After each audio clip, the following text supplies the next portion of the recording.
So this video is a clip from my conversation with Sam. We discuss the tactical evolution of fullbacks, looking at how different sides use their fullbacks. The other clips will be linked in the description below, as well as a link to buying Sam's book. So if you are interested in the concepts and topics we talk about in these videos, definitely go over and check out his book. Lovely. Okay, so I've got Sam here and he's just going to go over his new book.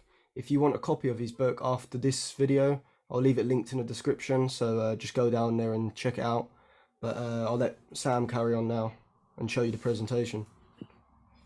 Lovely. Cheers, Harry. Thanks for having me on. So we're just going to look at tactical use of fullbacks, a few different examples from different teams across Europe at the minute and kind of modern trends. And then we'll go into some examples from the book as well, and a bit of kind of teasers and insights into what I've looked at over the last year. So just a bit of clarity and terminology, because lots of people call different spaces different things. So for clarity, as I say, if I say the wide areas, these are the kind of lanes and spaces I'm referring to. So I tend to split the pitch into 5 lanes going from goal to goal. The wide areas are the highlighted ones. And then next, the inside channels, so some people call them half spaces or interior corridors, or there's all sorts of names, isn't there? I just tend to call them inside channels. That's just me. The term half space has never really kind of settled with me, even though it's the same space. And then central areas, central lane, like most people are in the middle of the pitch. So try and make this a little bit interactive. Well, it's a bit of a quiz for you, mate. See, we'll test your knowledge. It should be quite self-explanatory. But the first kind of example that you see with fullbacks is them going inside.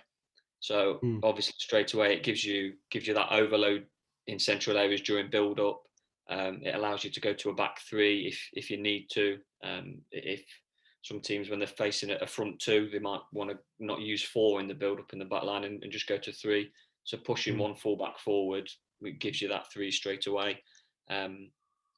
And pushing the fullback inside as they go forward into the next line alongside the number 4, that single pivot, then it gives you that extra presence behind a front 2 or a front 3 in particular, with those 2 gaps between a front 3.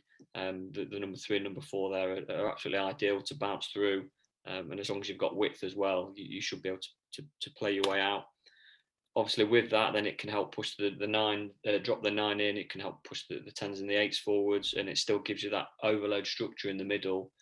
If you've identified, I guess, as a coach, that central areas are key for you, or creating particular overloads to exploit weaknesses, pushing that fullback in it is a great way of doing that, as long as as I say, you've got width prior to it, and it also helps with for the defensive transition. So your team that dominates the ball, and you're pushing lots of players forward there, it's almost a front line of 5. You've got to be set up to defend the counter attack, especially if you're a possession based team. Counter attacking is the best way to attack against possession based teams. So with that 2 and then the 3 behind, it gives quite a nice staggered block, as opposed to having a 4 and a 1, because the most important areas to defend, especially on transitions, are central areas, aren't they? We saw that at the weekend with West Ham counter attacking quite well against Liverpool.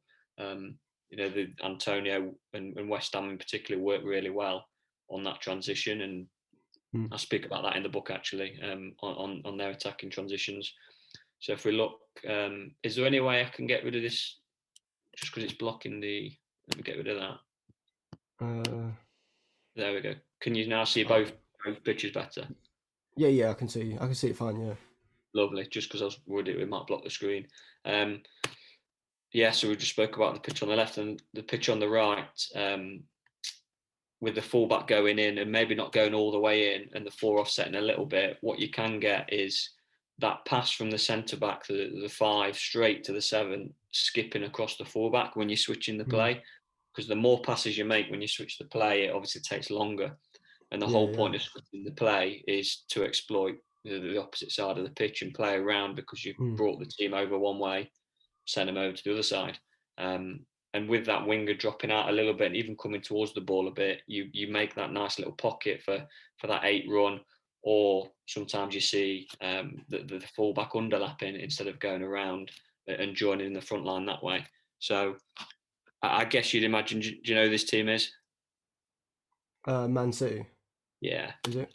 Oh yeah, yeah, spot. yeah, Yeah, so Man City kind of tend to use the fullbacks those ways for the most part, and especially now Mendy's not playing as much, so the overlapping ones aren't involved as much, and you've got people like yeah, yeah, Zinchenko and Cancelo, especially his class, isn't it, coming into yeah, that yeah. inside channel on the left, and because he's right-footed as well, it can open up that diagonal ball across. I think they scored a goal. Who did they play recently? They I know scored a against goal. Was it Man United? It was, wasn't it? Cancelo's uh, clip. I think it was Man United. Cancelo yeah, clipped it a might have ball, been. came inside, and Bernardo Silva making that 8 run in Hmm. behind. And it's Yeah, really they interesting. used to especially with De Bruyne. They don't do it as much, but with that inside run, they used to love doing that. The first two Pep titles, that like Yeah, underlapping run you just showed, they used to do that all the time. But now Cancelo seems to do it a lot more. yeah. I think maybe that might be to do with because you're right. They don't seem to do it as much, do they? With obviously Mm. now David Silva's not there. He used to do it on the left, and then like you say, De Yeah, Bruyne yeah, on the right was like some of his crossing from that side's unbelievable, isn't it? Um, yeah, yeah, I think maybe to do with that, partly because the first few years, his first few titles, he had Sane and Sterling, didn't he, as his yeah, wingers, yeah, and they tended to play. So it was Sterling on the right and Sane on the left, wasn't it? So they're obviously yeah, yeah. Sterling's right-footed and Sane's left-footed, so they're on the stronger outside Mm. foot. Whereas I think since then, obviously, you've got Morris has come in, Yeah, yeah, Grealish has come in. Um, those Gabby Jesus plays out wide, doesn't he? Sometimes now. yeah, Um, yeah, and you've got those wingers coming in. So sometimes those spaces um, might not appear. And I think as well that sometimes Pep has used like a double pivot, hasn't he, quite a bit yeah, more yeah. so than that first year. It was literally Fernandinho, De Bruyne, And yeah, Silva, yeah, the wasn't it? two three eights. Yeah, That was but even your now against Man United, Walker was getting into that area, putting in crosses. So they mm, sort of switched out De Bruyne, and they seem to be using the fullbacks in those positions a lot more. It's yeah. Cancelo and Walker are obviously good crossers. So It's interesting how all these mm, guys they keep evolving, don't they? And just when you think you've got yeah, them yeah. figured out, they spring something Mm. up.